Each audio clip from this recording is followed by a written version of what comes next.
A locomotive doesn't stop because you sent a calendar invite. It stops because a man who knows the brakes told it to. My name is Harold Jennings, but everyone who matters calls me Hal. I'm 62 years old, and for 40 of those years, I've been with Union Pacific. The kid across the desk didn't look up. His eyes were fixed on the screen of his laptop, a sleek silver thing thinner than my wife's cutting board. His name was Kendall Morrison. He was 27. His diploma from the Stanford Graduate School of Business was framed in black wood on the wall behind him, hung just a little too high, like a holy relic. "So, Hal," he began, the name sounding foreign and awkward in his mouth. He finally looked at me. His eyes were clear, untroubled, the kind of eyes that had never stared down 2 miles of track in a blizzard at 3 in the morning. "We're moving into a new paradigm of operational efficiency." I said nothing. I just sat there in the cheap visitor's chair, my hands resting on my knees. My knuckles are busted and scarred from a lifetime of working with steel. His hands, tapping away on his keyboard, were smooth and pale, the nails perfectly manicured. He smelled faintly of expensive cologne and something vaguely sweet, like fruit. A small white plastic stick sat next to his laptop. A jewel. He cleared his throat, a rehearsed theatrical sound. "The future of logistics is AI-driven. It's about predictive analytics, autonomous routing, and digital twinning. We need a team that is agile and forward-facing." I knew the words. I'd been forced to sit through his 2-hour Synergy Summit last month. It was a festival of nonsense. A PowerPoint parade of charts with arrows pointing up and to the right, full of promises that had nothing to do with moving 150 cars of Wyoming coal over the Rockies. "Your role, as it currently exists," he continued, his gaze drifting back to his screen, "is being optimized. It's a legacy position." Legacy. That was the word he used for me. For 40 years of my life, for learning every inch of the EMDSD 40-2, a locomotive that was built the year I graduated high school. A machine with a soul, a heartbeat you could feel through the steel floor plates. He called that legacy. I called it institutional memory. He slid a manila envelope across the polished surface of his enormous desk. It stopped a few inches from my hand. It looked thin, insufficient. "This package is quite generous, all things considered. HR will walk you through the offboarding process. Your access card will be deactivated at 5 p.m. I didn't reach for the envelope. I looked past him, at the diploma, then at the window behind it, which overlooked the North Platte yard. My yard. I could see the distinctive long hood of Unit 3022, one of my girls, sitting idle on a siding. She was a workhorse, a 3,600 horsepower beast of simple, brutal reliability. She didn't run on AI. She ran on diesel, grease, and the knowledge of men who knew how to listen to her. "I see," I said. My voice came out steady, calmer than I expected. A dead calm settled over me. It wasn't anger, not yet. It was the quiet clarity that comes when you see the end of a long track. "We need people who are ready to embrace the future, Hal. Not ones who are stuck in the past," he said, the condescension dripping from every syllable. He picked up his vape pen and took a small, discreet puff. The fruity smell intensified. The future. His future was a simulation on a screen. My past was 4 million tons of freight delivered safely, on time, through hell and high water. I stood up. The chair squeaked in protest. I was a big man, and the office furniture they bought for these new executive suites was built for lightweights. "I understand. The door's right there," he said, gesturing with the vape pen without looking at me. He was already typing again, optimizing someone else's life. I walked out, leaving the manila envelope on his desk. On the wall of my small, cluttered office, next to 40 years of calendars and schematics, was a framed certificate. It wasn't from a fancy university, The paper was yellowed, the type faded. It was from the Federal Railroad Administration, dated 1988. It had a long, boring title, Certification for Maintenance and Operation of Pre-1990 DC Traction Motor Systems. It was my secret weapon, and Kendall Morrison, with his Stanford MBA, had no idea it even existed. If you love stories about underdogs who refuse to stay down, and the sweet justice that comes when experience meets arrogance, hit that like button and subscribe right now. Back in 1982, I was 22 years old and greener than fresh paint. My father had worked on the railroad, and his father before him. It was in the blood. I started as a brakeman, working under a man named Gus Raskob. Gus was 60 when I started, with a face like a railroad map and hands that could crush walnuts. He'd forgotten more about locomotives than I'd ever learn. He was the one who taught me about the SD-42s. They were the backbone of the fleet then. "These ain't like the new ones, kid," he'd told me, his voice a gravelly rumble over the engine's idle. "They got no computer telling you what's wrong. You gotta listen. You gotta feel it in your feet. Each one's got a personality." I spent a decade learning their personalities. I learned the specific growl of Unit 2, 978, when her number 3 traction motor was about to act up. I learned the precise amount of throttle Unit 3014 needed to climb Sherman Hill without complaining. It was knowledge earned through thousands of hours in the cab, through frozen switches in Nebraska winters, and track-buckling heat in Utah summers. It wasn't something you could find in a manual or a database. It lived in my hands, my ears, my gut. I gave my life to that railroad. My wife, Sarah, raised our 2 kids mostly by herself. I missed birthdays, anniversaries, school plays. I was always on call. When a train stalled in a tunnel 50 miles from anywhere, they didn't send a committee. They sent me. When a multi-million-dollar derailment was imminent because of a locked axle, it was my phone that rang at 2 a.m. I was the guy you called when the lawyers were circling and the insurance adjusters were sweating. I solved problems that didn't have names, using tools that were sometimes just a wrench and a lifetime of experience. For that, I earned a decent living, $92,000 a year, a pension I was counting on, and the respect of the men on the ground. The men who actually made the railroad run. Then came Kendall Morrison. 11 months ago, he arrived.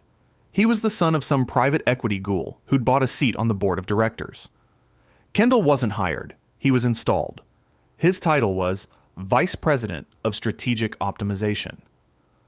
Nobody knew what it meant, but it came with the corner office on the 3rd floor and the authority to question everything. From day one, he treated the rail yard like a flawed piece of software that needed debugging. He walked around in his crisp Armani suits and shiny loafers, a stark contrast to our steel-toed boots and grease-stained denim.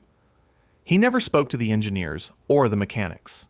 He spoke at them in meetings he called touch points and ideation sessions.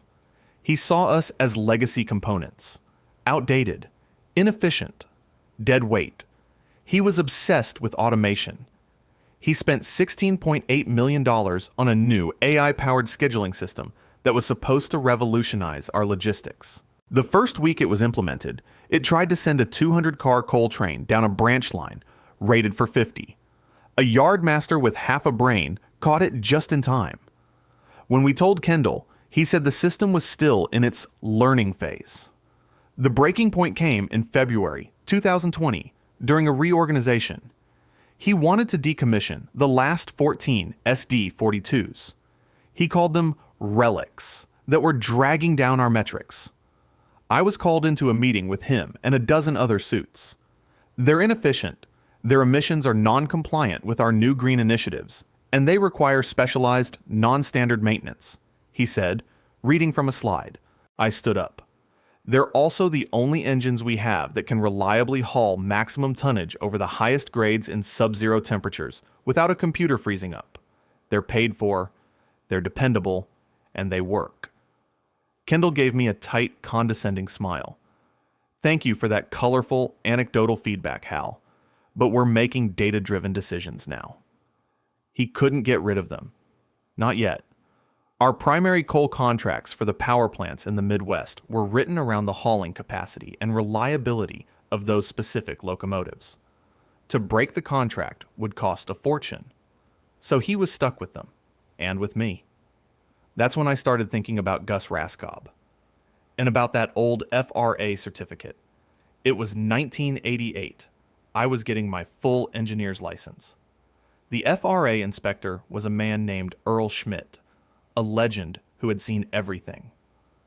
After my final check ride, he sat me down in the yard office. He pulled out a dusty 3-ring binder. It was the Federal Code of Railroad Safety. "Jennings," he said, pointing a thick finger at a dense page of text. "You see this? Section 229, Subpart C, Article 4, Paragraph 2.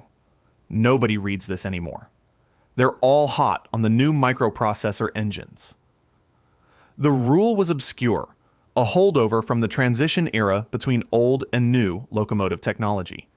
It stipulated that any railroad operating locomotives with direct current traction motors manufactured before 1990 must have, on staff and physically on site, at least one engineer with a specific hands-on certification for their maintenance and operation.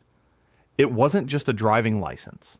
It was a mechanical competency certification, requiring a grueling 2-day practical exam. You had to diagnose and repair a dozen different faults with the engine running, using only standard hand tools.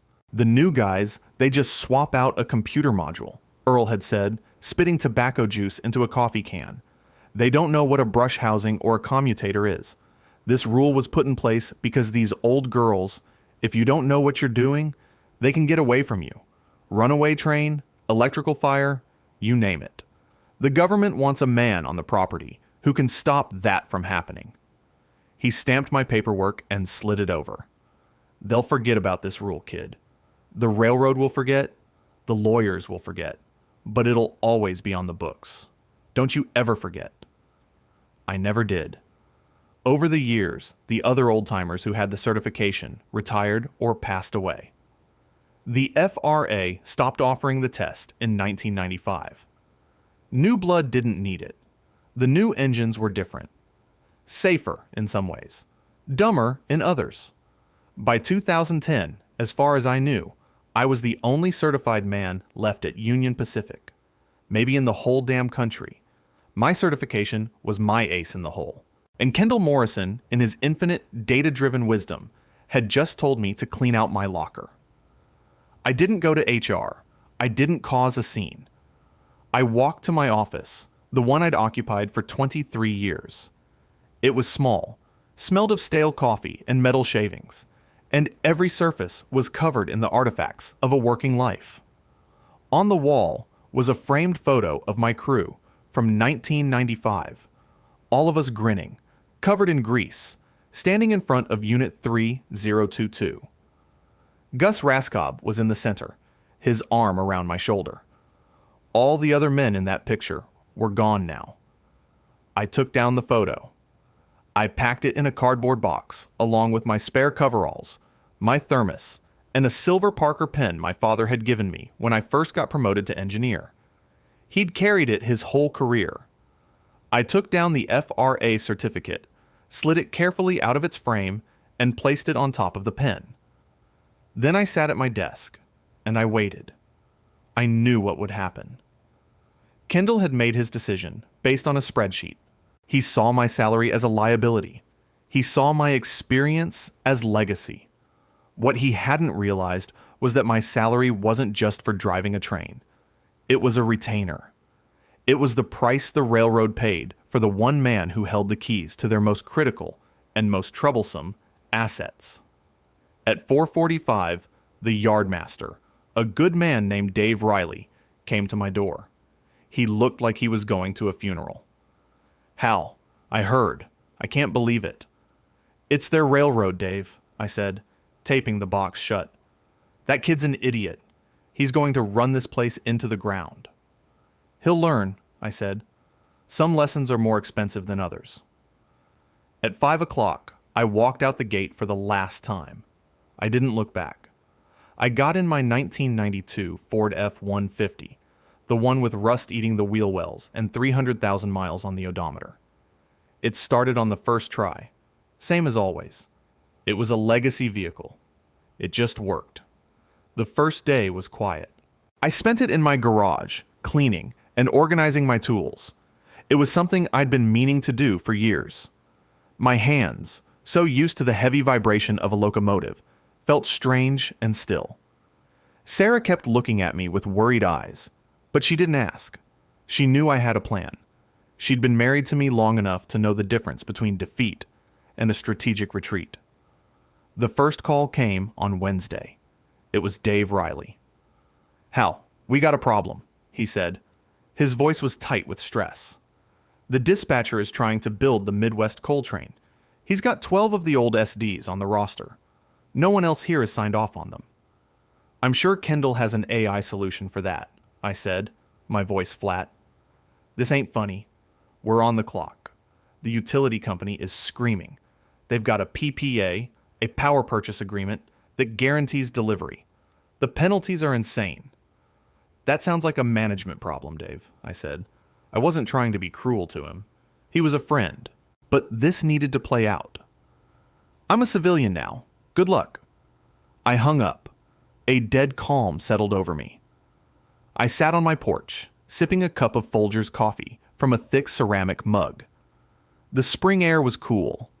I could hear the distant rumble of a train, but it was on the BNSF line, miles away. My line was silent. Here's what Kendall didn't know. The 14 EMD SD-42s were not just backup units. They were the designated haulers for what we called the high-grade contracts. These were lucrative agreements to supply coal to 3 major power plants in the upper Midwest. The contracts were old, signed in the late 80s, but they were ironclad. They specified delivery schedules down to the hour. And they contained penalty clauses that were absolutely brutal. For every 12-hour block a shipment was late, Union Pacific owed the utility company a fine. The fines started at $50,000 and escalated geometrically. Furthermore, the contracts were tied to federal energy regulations. Failure to supply the coal wasn't just a contractual breach, it was a matter of national energy security. The Department of Transportation and the Federal Energy Regulatory Commission would get involved. The fines from them would make the contractual penalties look like pocket change. By Friday, the yard was in chaos. Dave called me again, this time from his cell, his voice a panicked whisper. "Hal, they're losing their minds up here." Morrison held a meeting. He kept talking about reallocating assets and leveraging alternative traction solutions. That's what he calls engines now. Traction solutions. He tried to get a couple of the new GE locomotives to pull the coal train. The computer flagged it immediately. Wrong weight distribution, wrong traction rating for the grade. It refused to release the brakes. "Sounds efficient," I said. "He's got the lawyers in his office. They're trying to find a loophole in the coal contracts. They're trying to declare force majeure. But the contract is specific. Equipment failure doesn't count unless it's an act of God. Firing the only guy who can run the equipment isn't an act of God. It's an act of idiocy." The first full week passed. 14 of our most powerful, most critical locomotives sat cold and silent on the sidings. The coal wasn't moving. The utility companies were now screaming publicly. The local news picked up the story. Union Pacific's stock dipped 2 points. The first fine hit. $500,000 a day, retroactive to the first missed delivery. Kendall Morrison's response was to double down on his buzzwords. He sent a company-wide memo. It was a masterpiece of corporate nonsense. It spoke of transitional friction and short-term operational headwinds as they pivoted towards a more dynamic, integrated, and intelligent logistics framework. He blamed legacy systems for the delays. He didn't realize he was the legacy system. His way of thinking was obsolete. He had authority, but he had no control. What he hadn't realized was that the entire system was built on a foundation of undocumented knowledge. The official manuals could tell you how to operate the locomotive. They couldn't tell you how to coax a reluctant engine to life on a 20 below zero morning. They couldn't tell you the trick to bypassing a faulty sensor with a paperclip to get the train off the main line and avoid a system-wide shutdown. That knowledge wasn't on a server. It was between my ears, and I was at home, pruning my rose bushes. The second week began. The daily fines were now headline news in the Wall Street Journal.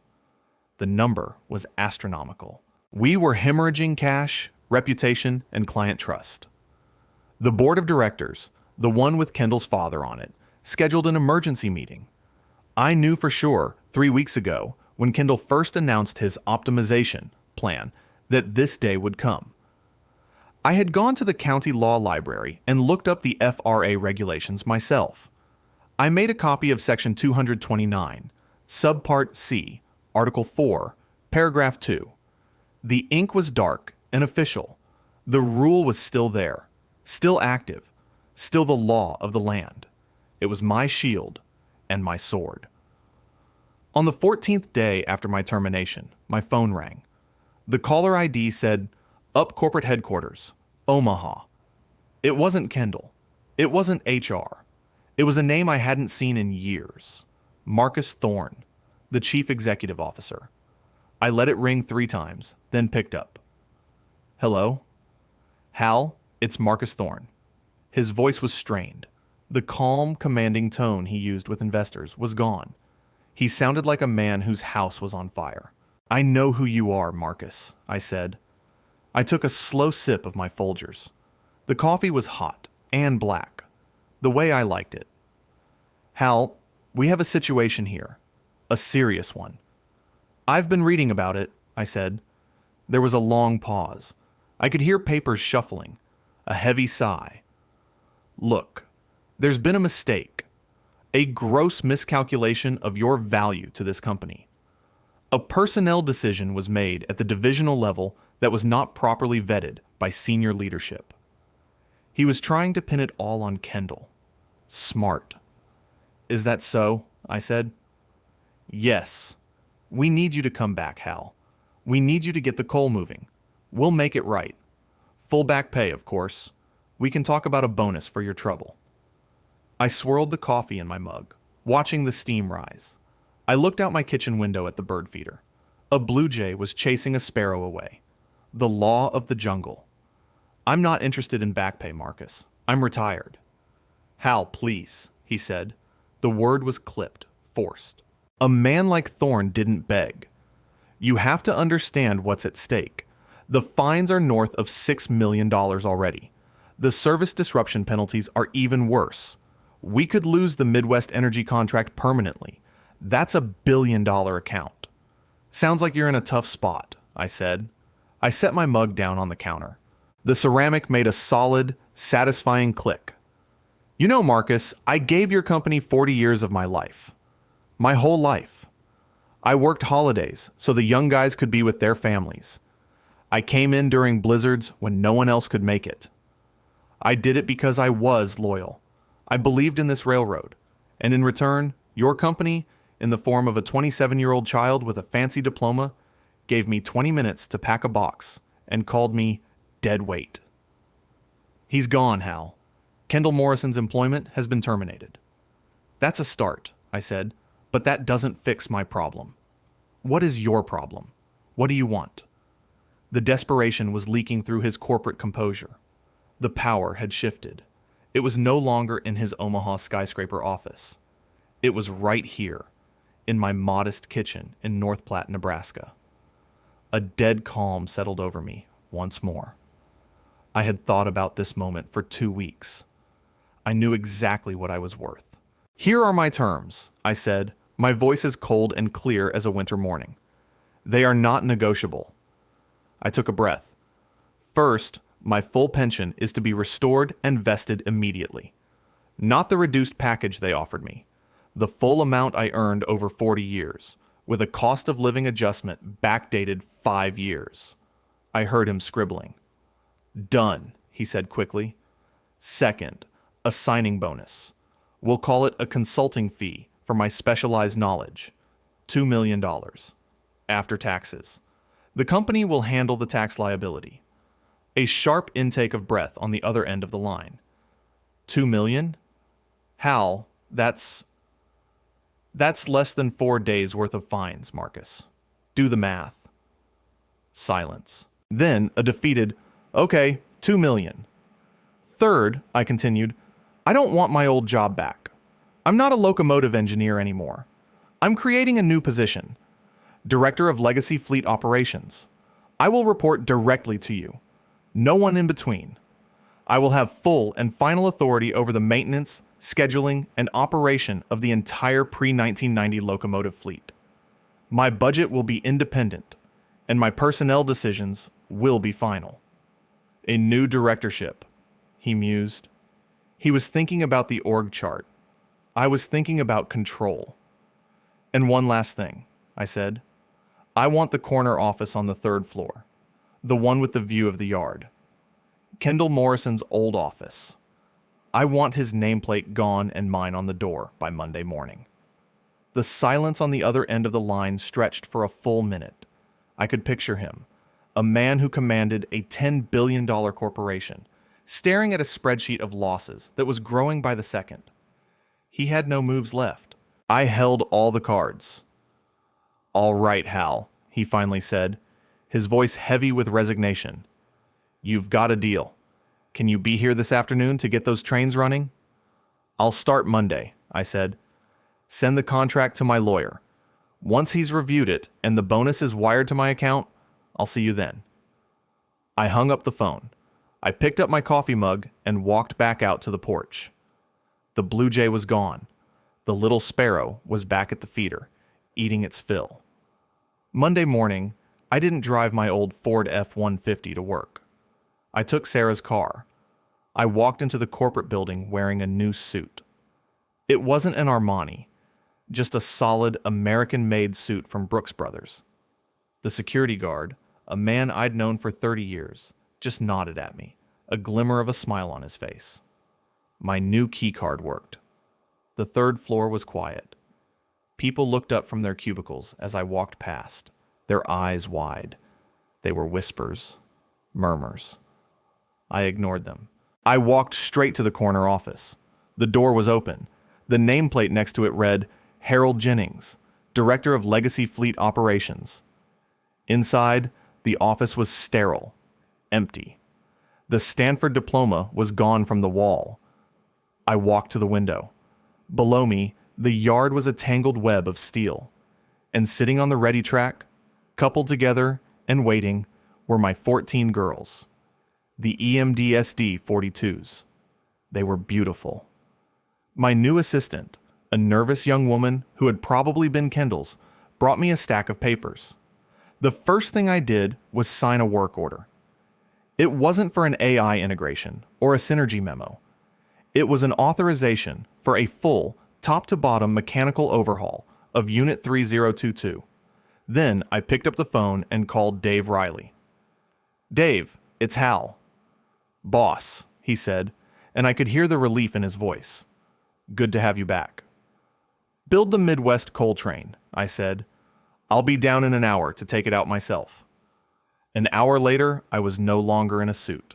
I was in my old coveralls. The smell of diesel fuel and hot metal was like coming home. I climbed up into the cab of the lead engine. The seat was worn, molded to the shape of a man's body over decades of hard work. I reached out and laid my hand on the throttle. It was solid, real. It connected me to 3,600 horsepower of raw, honest American steel. I keyed the mic. Yardmaster, this is engine 3022. The North Platte Coal Express is ready to roll. Dave's voice crackled back over the radio, full of a joy that no spreadsheet could ever quantify. You're cleared for the main line, Hal. Welcome home. I eased the throttle forward. The locomotive shuddered, then groaned, and then, with the powerful surge of a waking giant, began to move. 2 miles of freight, 4 million tons of coal started to creep forward. The railroad was breathing again. The aftermath was quiet. Kendall Morrison was gone, a footnote in a corporate quarterly report. His father resigned from the board a month later, citing personal reasons. The AI scheduling system was quietly shelved. They said it was being reevaluated. I established a new training program, an apprenticeship. I found a few young mechanics and engineers, kids who were tired of looking at screens and wanted to get their hands dirty. I started teaching them what Gus Raskob had taught me. I taught them how to listen, how to feel the machine. The corner office was nice. The money was life-changing. But that wasn't the victory. The victory was standing on the inspection line, watching a 24-year-old kid correctly diagnose a faulty load regulator on an SD40-2 using nothing but a multimeter and his ears. It was passing on the knowledge, ensuring the legacy wasn't just a pejorative, but a living, breathing thing. Control isn't in the title on your door. It's not in the diploma on your wall. It's in the contracts, sure. But more than that, it's in the indispensable knowledge that makes the whole damn thing work. It's knowing how the brakes work. They thought firing me was just deleting a line item from a budget. They didn't understand.